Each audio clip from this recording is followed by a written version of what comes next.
Чурон кумысом наполнен, молоком кобыльем белым. Пусть от священного напитка будет здоровье в избытке. Выпьем кумыс священный, пусть будет наш праздник благословенным. Холодная, темная зима, которая тянется так долго, что, кажется, не закончится никогда.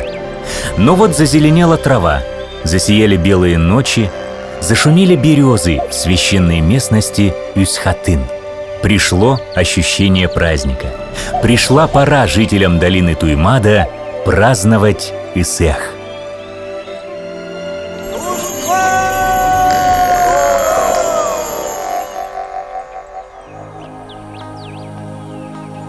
В 2020 году Исех выдался небывалый прежде. В этом году праздник вышел за пределы местности Ус-Хатын и зашагал по онлайн-просторам. Священный алгыс прозвучал для всех желающих. В честь 75-летия победы в Великой Отечественной войне проведено 75 мероприятий. Но что такое праздник? Помимо возможности увидеться с родными и близкими, праздник — это еще и память предков, возможность выказать дань уважения обычаям родной земли.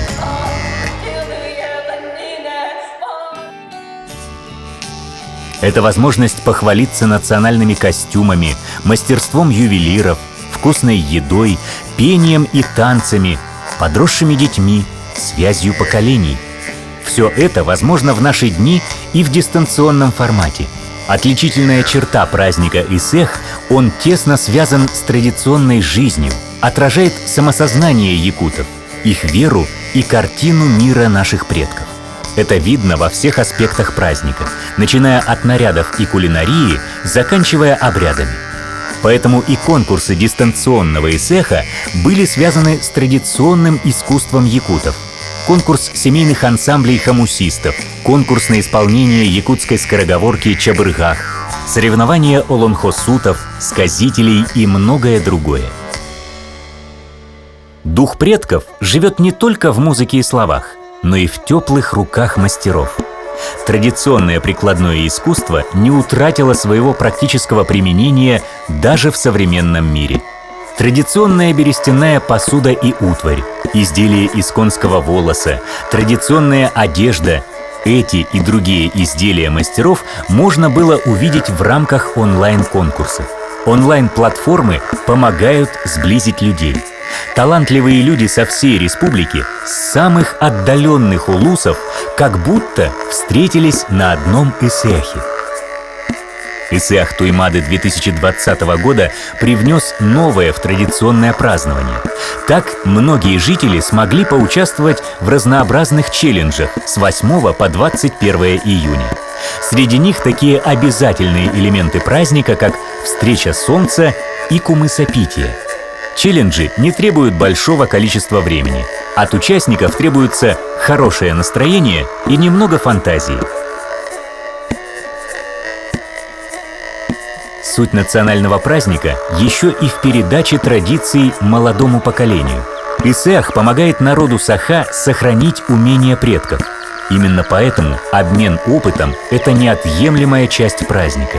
В этом году в рамках Исеха Туймады прошли выставки, лекции, мастер-классы на всевозможные темы. Это праздник лета, красоты природы, ярких красок и музыки. В эти дни перед онлайн-аудиторией выступили лучшие коллективы и исполнители республики. Артисты эстрады, оперы, танцоры, музыканты, участники художественной самодеятельности. Исех, проведенный в дистанционном формате, дал возможность принять участие в нем не только тем, кто каждый год ездит в Ус-Хатын, но и тем, кто по разным причинам остается в это время дома.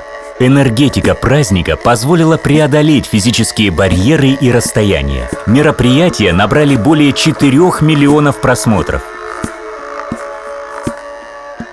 Дети хранят в памяти теплые моменты, проведенные с родными и любимыми. И когда-нибудь потом они будут также готовиться к Исеху вместе со своими детьми. Дорогие друзья, у нас с вами самый долгожданный праздник, самый ожидаемый праздник, который мы любим. Он пришел к нам испокон веков. И, конечно, в нынешних условиях он проходит в весьма необычном формате. Но это нисколько не мешает нам чувствовать друг друга рядом, объединяться в своих мыслях, в своих самых лучших устремлениях и самых светлых надеждах. Я желаю, самое главное, мира, гармонии и благополучия в ваших семьях. Пусть наше благодатное лето подарит вам массу незабываемых впечатлений. Исеах Туймады 2020 года, проведенный окружной администрацией города Якутска, стал необычным Исеахом. Это опыт, который показал нам, что, несмотря на ограничения и временные трудности, этот светлый праздник оживает, нетерпеливо стучит в сердце каждого якутянина, когда наступает долгожданное лето и природа оживает. И так же, как солнце каждый день встает над Срединным миром, каждый год мы празднуем Исеах и радуемся лету и жизни.